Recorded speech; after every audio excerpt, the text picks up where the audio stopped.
What's going on, guys? Welcome back. Today it's going to be a fun video where I'm discussing my spring summertime toy, the ATM50-A1. Let's check it out. So this is it right here. Purchased it back in 2017. You guys have probably seen it on the channel before. I've done a couple repairs to it on the channel. It says Velos Scoot 50. And I could be wrong. I think I looked it up one time, and I think Velos is supposed to mean like speedy or fast. And then it's got like the Detroit Red Wing kind of symbol there almost. Looks sort of similar to it. It's like a wheel doing a burnout. I always thought that was kind of cool. So anyway, it's a 2015 model. I got it in 2017, brand new.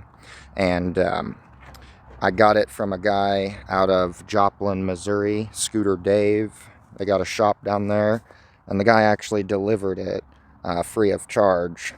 A few years ago, I did a lot more car flips than I do now, and I actually took some of the profits from one of the vehicles that I sold, and I bought this.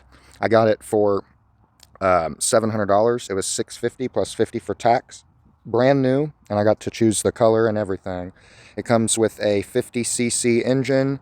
It's totally street legal. It's got turn signals, headlights, and all of that kind of stuff.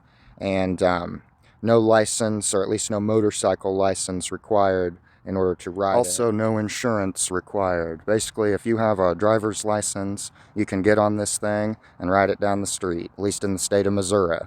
So, also, there's no tags needed either. As you can see, the front and the back, there's no tags. Also, there's a lot of different scooters that are going to look very similar to this one, that are going to be called something other than a Tao, and definitely something besides a Velos Scoot 50. But if you see these little the turn signal lights like this, and this little smile light on the front, then you can tell that it's a ATM50-A1. And most of the parts for these, whether it's one brand or another, it's just like Ford, Mercury, Lincoln. They're all kind of made by the same company, and they just rebrand them as different named scooters.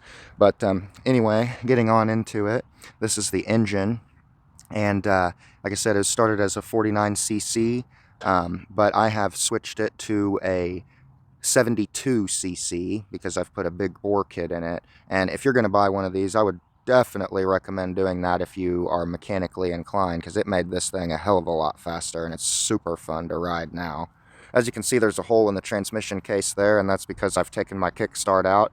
It broke too many times, and I just got tired of it, so I just used the battery start only.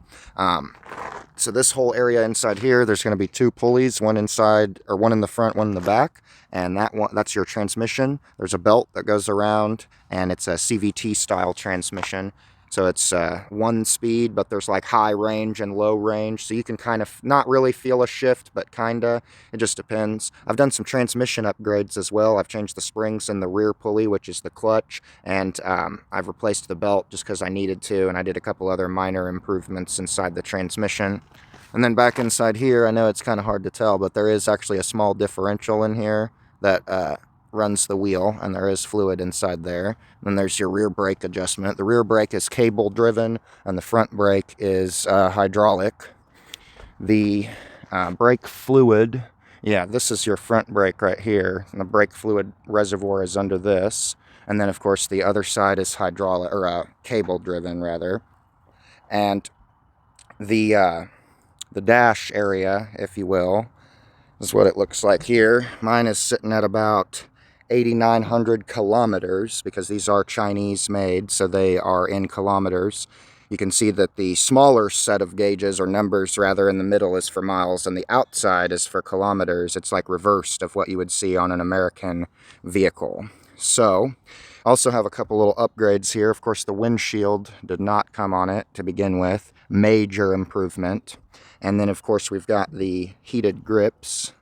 There's a little switch you can push up for like 5 different settings on the heated seat, or the heated grips rather. Here's the heated seat switch. I've done that upgrade as well.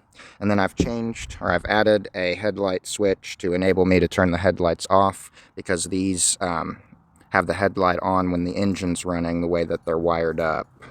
All right, so moving on.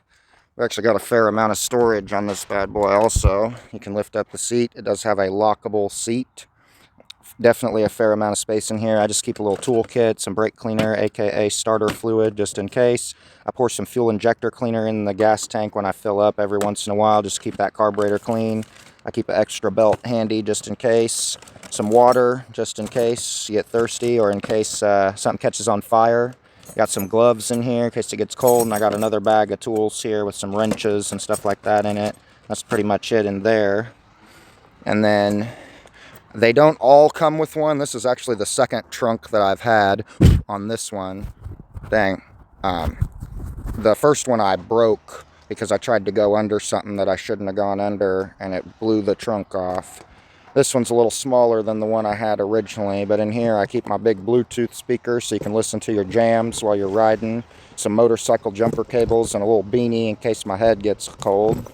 I've got a helmet, an actual motorcycle helmet in the garage, but you're not required to wear a helmet in the state of Missouri anymore, and I don't really care to wear one personally. I've also got an aftermarket exhaust system, a big old melon shooter. There is no catalytic converter, there really is no muffler. This is pretty much a straight pipe that looks like a muffler. However, those little metal scrubby pad things you use to clean your dishes with, I noticed that this thing was way louder than I wanted it to be, and so I went ahead and stuffed one or two of those dish cleaning things into here, and man, it made a huge difference. It still has a nice sporty sound to it, much better sound than the stock exhaust, looks way better than the stock exhaust, but it's not nearly as loud as it used to be when I first installed it. We also have the aftermarket high power ignition coil, and we have upgraded the spark plug to an NGK instead of the stock Chinese plug that it comes with. It does look like I'm going to need a new rear tire probably before too long. That bad boy's getting bald. The front one's not great, but it still at least has some kind of tread on it in the middle. I've also installed a TPMS system, the redneck TPMS system anyway. And comes stock with a single piston, drilled rotor disc brake. And after all these years, I'm pretty sure that my pads are still good. I can't really see them on the camera, but I do believe that they're still in good shape. The rear brake is a drum brake, so you do have to take the wheel off, which is another part of the reason why I was happy to switch the exhaust, because you can actually take this muffler off right here, and that makes it way easier to remove the rear wheel if you have to. I think actually I can remove it without even taking the exhaust off now, if I remember right. But when it had the stock exhaust on it, to remove the rear wheel, you had to take off the entire exhaust system. And if you don't get the exhaust gasket where it mounts to the engine, if you don't get that installed properly, it can cause a lot of issues down the road. It'll burn up, break your exhaust studs, you'll have a huge exhaust leak. Buddy of mine had that issue constantly with one of his scooters because one of the studs was broke. So removing the exhaust a bunch of times is not ideal on this. Moving on, this is where your little oil dipstick is, and then right behind here, it's broke unfortunately, but right behind here is a little fan, and behind that is your stator, which basically takes the place of the alternator. Definitely good on oil. I do need an oil change once I reach 9,000 kilometers, so that's about 100 away. So, gonna need to do an oil change soon. Maybe I'll do a video on that so you guys can see what that looks like. Another upgrade I've done is this charger port here, so I can charge my stuff. That wasn't on there before. And also, under here is where the battery is, and I've done a battery upgrade as well. The battery was about 50% smaller than this one when I first got it. I've done a few other electrical upgrades, such as a full wave rectifier, which basically doubles the charge output on the stator here, and that didn't really help much at keeping my battery from dying. I still have to jump this damn thing almost every time I want to ride it, but once it's started up, it goes pretty good. Final upgrade I want to talk about that I did is a keyless entry, which I know it doesn't have any doors to lock, but it has a security system with that, and it also has remote start, which probably isn't going to work right now because I didn't let it run that long. Yeah, the battery's still pretty toast on it right now. Had it running a minute ago. Let me see if it'll start up.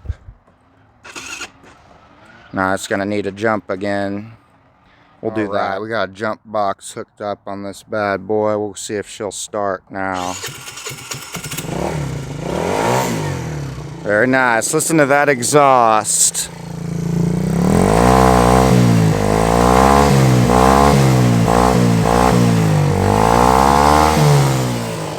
Very nice. I love that sound. So let me get this jump box put away and we'll go for a ride. All right, guys, we're gonna go for a cruise around the block here. Hopefully my camera angle didn't turn sideways on me. Let's go. Woo! Right turn now.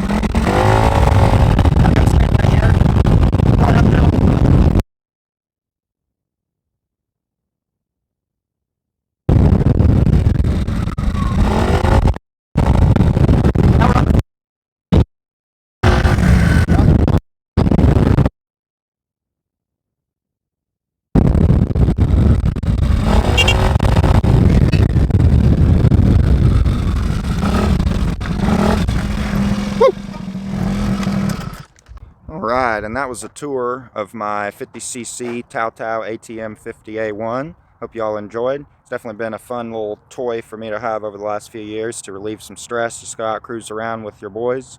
If you're thinking about getting one, I would strongly recommend it. A lot of people think it's lame, but if your friends think it's lame, screw your friends. These things get like 80 miles to the gallon. They cost you less than $1,000 brand new. You can pick a used one up for like $500-600. Definitely well worth it, if nothing else, to cruise for fun. But if you work close to home, they're even great for just regular commuting. If you want to see all the projects I'm going to be working on and all the fun stuff I'll be doing this summer, subscribe to Andy's Auto. We'll see you next time.